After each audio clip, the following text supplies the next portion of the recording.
తండ్రి, స్తుతులకు స్తోత్రములకు అర్హుడైన మా ప్రియ పరలోకపు తండ్రి, మీకే వందనాలనైనా.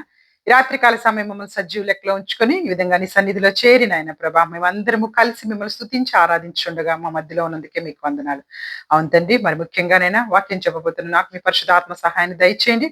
ఇక్కడున్న ప్రతి బిడ్డపైన ప్రభ ఆత్మను కుమ్మరించండి తండ్రి. ప్రతి ఒక్కరము నాయన ప్రభ మీ వాక్యాన్ని నాయన ప్రభ విని అర్థం చేసుకొని దాని ప్రకారం నడుచుకుంటూ సహాయం దయచేయమని, చేరిన ప్రతి బిడ్డను పేరు పేరు వరుసను ఆశీర్వదించి దీవించమని మా ప్రభు మీ ప్రియకుమార్ని యేసేపేట ప్రార్థించి ప్రతిమాలు వేడుకుంటున్నాం తండ్రి. ఆమేన్, ఆమేన్, హల్లెలూయా. చక్కగా బ్రదర్ చదివి వినిపించారు, శ్రీను బ్రదర్ వాక్యాన్ని చదివి వినిపించారు కదా. ఒకసారి మనం మత్తయి సువార్త 16వ అధ్యాయంలో మనం చదువుకున్న వాక్య భాగాన్ని ఒకసారి ధ్యానం చేసుకొని తర్వాత అసలైనటువంటి పాఠ్య భాగంలోకి వెళ్ళిపోదాం. చూడండి, అక్కడ కొంతమంది ఎప్పుడు కూడా యేసుక్రీస్తు ప్రభు వారు ఈ లోకంలో ఉన్నప్పుడు ఆయనను ప్రతి విషయానికి కూడా ఏం చేయడానికి వచ్చేవాళ్ళు అంటే శోధించడానికి వచ్చేవాళ్ళు. అంటే అర్థం ఏంటి? శోధించటం అంటే ఏంటి?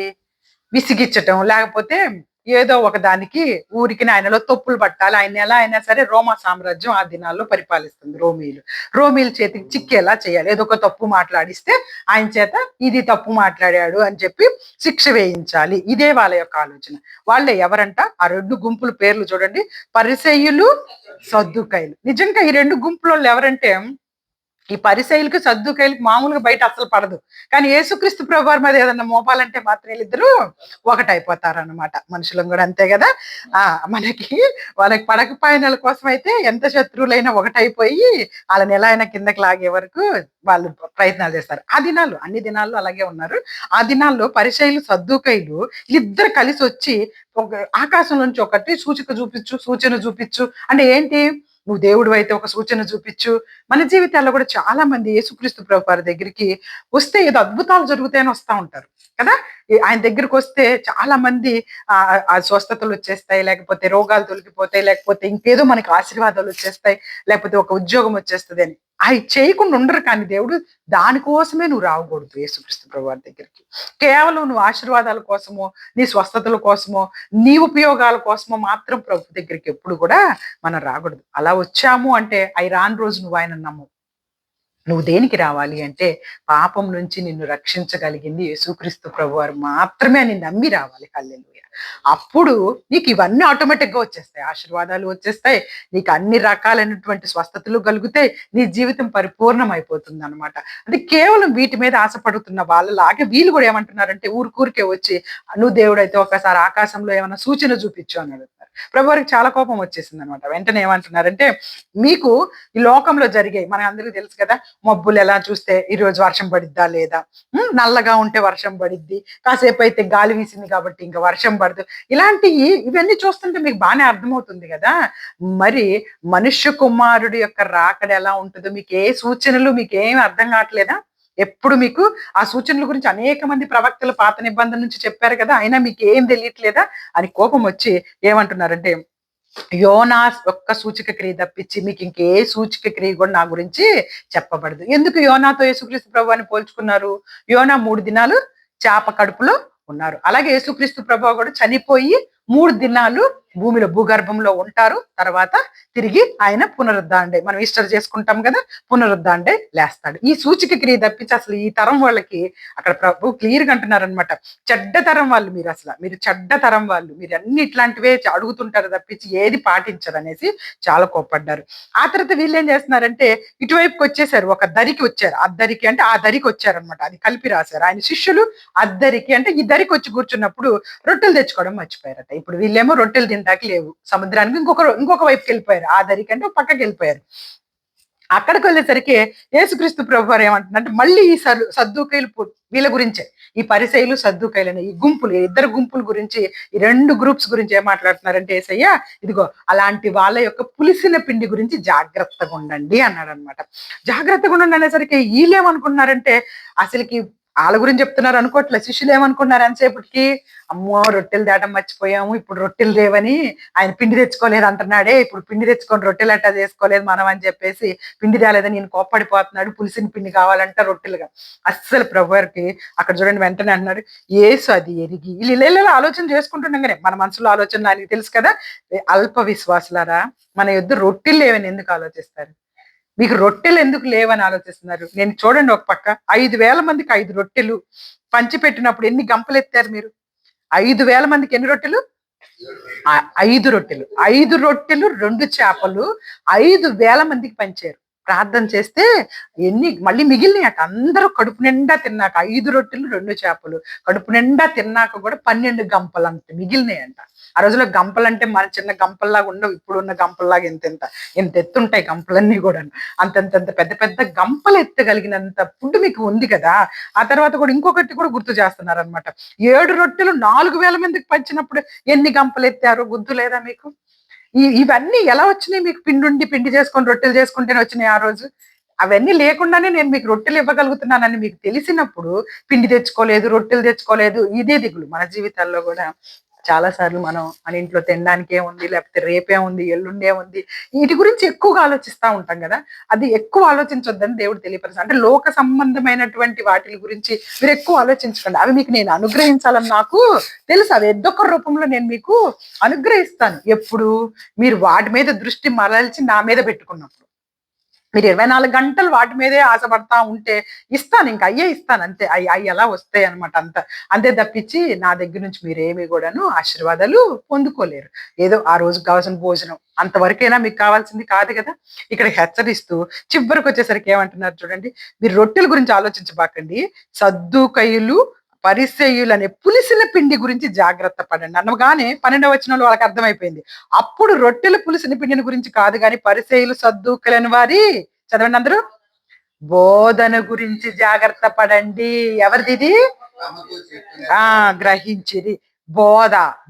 తప్పు బోధ చేస్తున్న వారిని గురించి జాగ్రత్త పడండి. వాళ్ళు తప్పు బోధలు చేస్తున్నారు. వాళ్ళు ఏం పాటించట్లేదు, కానీ వాళ్ళు చెప్తున్నారు.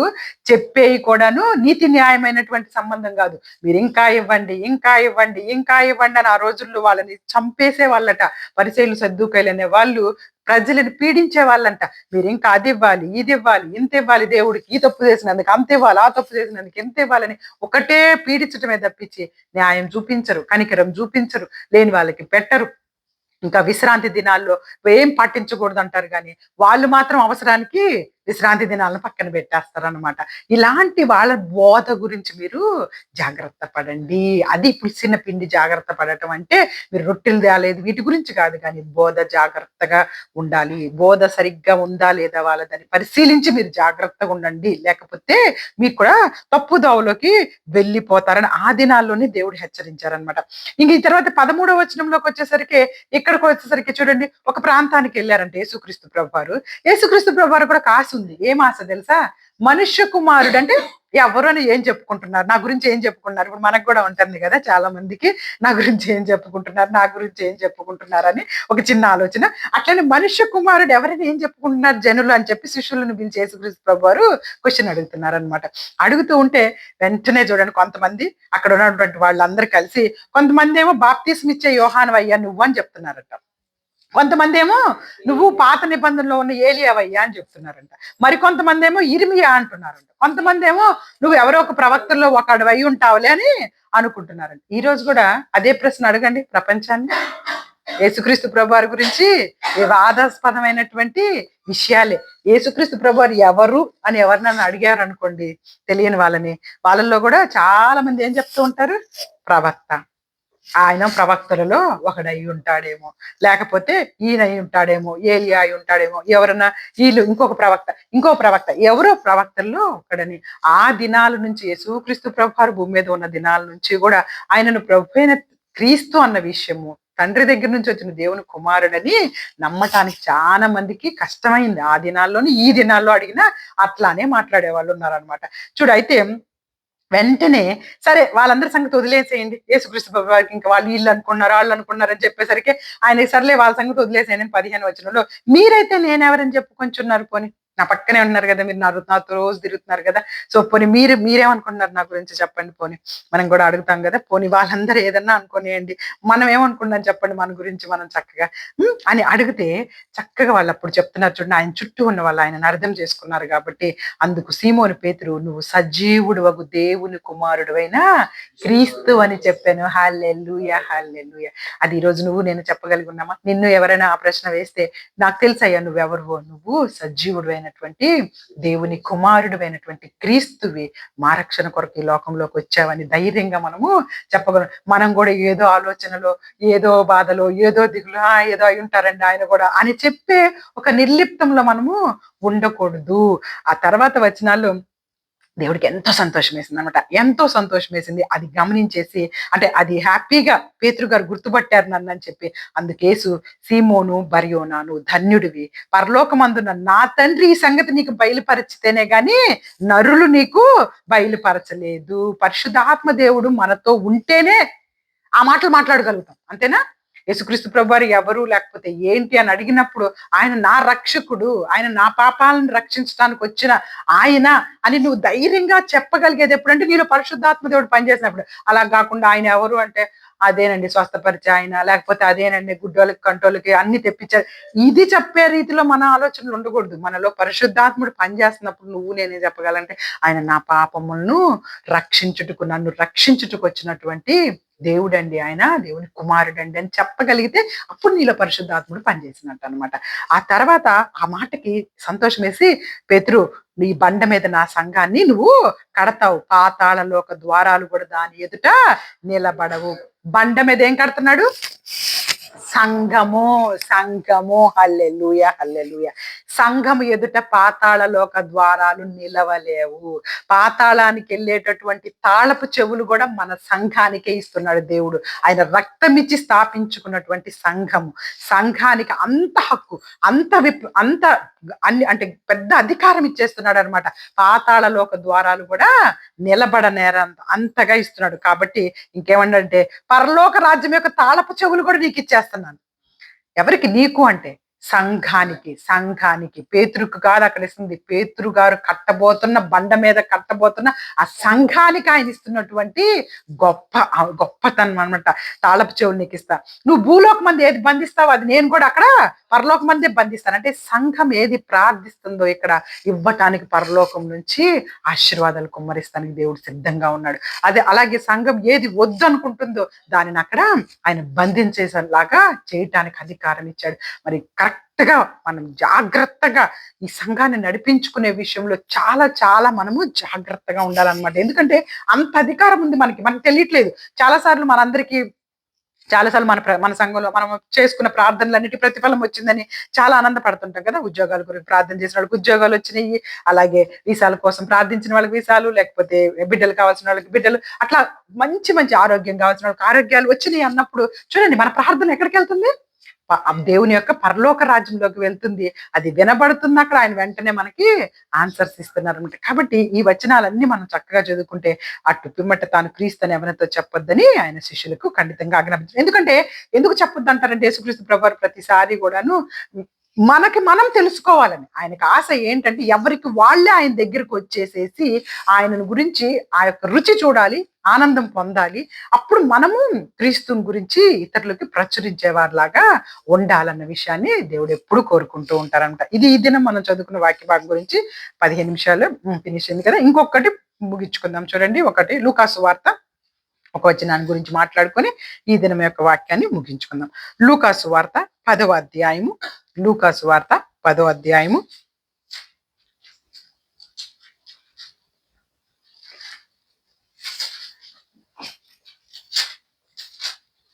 లూకాసు వార్త 10వ అధ్యాయము 25వ వచనము. అందరూ తీశారా?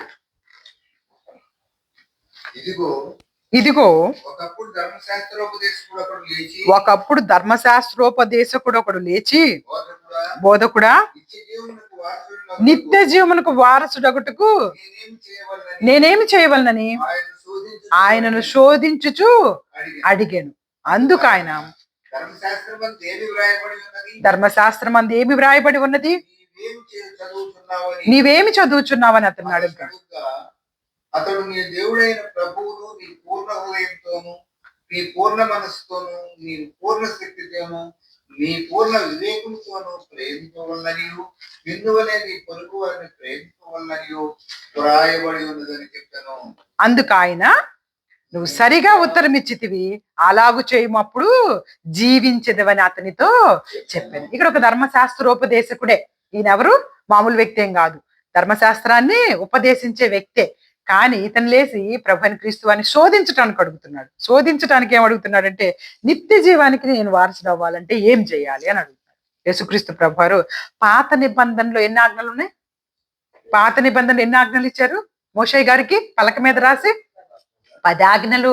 10 ఆజ్ఞలు మర్చిపోకూడదు. మోషే గారి చేత 10 ఆజ్ఞలు పలక మీద రాపిచ్చి ఉంచారు. కానీ ఇక్కడ యేసుక్రీస్తు ప్రభు వారు కొత్త నిబంధనకు వచ్చేసరికి ఆ 10 ఆజ్ఞలన్నిటిని ఇందులోనే పొందుపరిచేశారు. ఈ 2 ఆజ్ఞలు పాటించు, నువ్వు నిరంతరం జీవిస్తావంటాడు. ఏంటిది అంటే, నీ పూర్ణ మనస్సుతో, పూర్ణ హృదయంతో, పూర్ణ వివేకంతో, పూర్ణ శక్తితో. అంటే అర్థం ఏంటో తెలుసా? పూర్ణ శక్తి అంటే నీ యవ్వనములోనే నువ్వు మంచి బలంగా ఉన్నప్పుడే నీ యొక్క ప్రతి ఒక్క విషయం అన్నమాట. పూర్ణ హృదయం అంటే నీకు హృదయంలో వేరేదేమి ఉండకూడదు ఇంకా.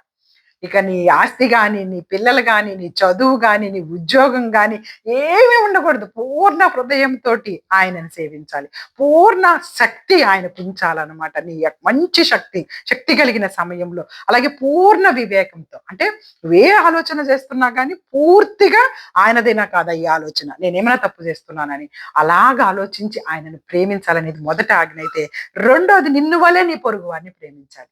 నువ్వు ఎలా ఉండాలనుకుంటున్నావో అలా ఇతరులను ప్రేమించాలంట. అది అవుతుందా అసలు? ఆ! నీకేమున్నాయని కోరుకుంటే వాళ్ళకి కూడా అన్నీ ఉండాలని కోరుకోవాలంట. నీకొక కారు, నీకొక ఇల్లు ఉందంటే అవతలోళ్ళకి కూడా ఇల్లు, కారు వచ్చేదాకా మనము వాళ్ళకి ప్రార్థన చేయాలి. లేకపోతే ఇల్లు, కారు కొనిచ్చేయాలి వాళ్ళకి. అంతగా మనం వాళ్ళని ప్రేమించాలంట. అంత అంతగా మీరు ప్రేమిస్తే చాలు, మీరు నిరంతరం జీవిస్తారని చెప్పేసేసారనమాట దేవుడు. ఆ యొక్క దీనిలోకి మనం ఎదగాలి. మనం గబుక్కున పరిశుద్ధాత్ముడు మనలో గనుక పనిచేస్తా ఉంటే ఇతరులను చూసి వీళ్ళకి ఎందుకు పైకెళ్తున్నారనే ఆలోచన రాకూడదు మనకెప్పుడు గూడాను. వాళ్ళు వెళుతూ ఉంటే, దేవా నాకు కూడా అనుగ్రహించుము అని ప్రార్థించాలి. ఆ ఇచ్చినందుకు వాళ్ళని దీవించమనే అనాలి తప్పించి, వాళ్ళకెందుకొచ్చినాయి, నాకెందుకు రాలేదు, ఈ ప్రశ్నలు మన జీవితాల్లోకి వద్దు. అనవసరం అన్నమాట వాటన్నిటిని బట్టి గూడాను. అయ్యా నన్ను కూడా అలాగే ఆశీర్వదించని చెప్పేసి ప్రార్థించుకోవాలి. వచ్చిన వాళ్ళని చూసి అసూయలు, ద్వేషాలు ఏమి కూడా మనలోకి రాకూడదు.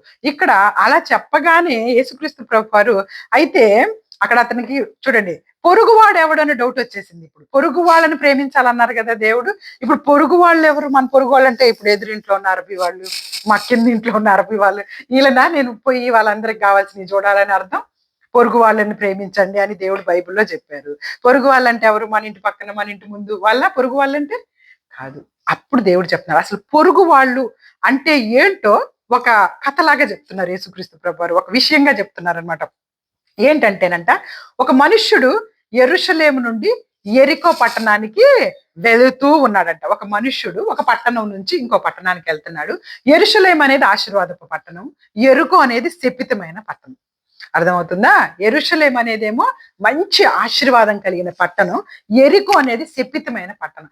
ఆ ఆశీర్వాదాల ఊరు నుంచి తప్పిపోయి శపితమైన ఊర్లోకి ఒక అతను వెళ్ళిపోతున్నాడు దారి మర్చిపోయి.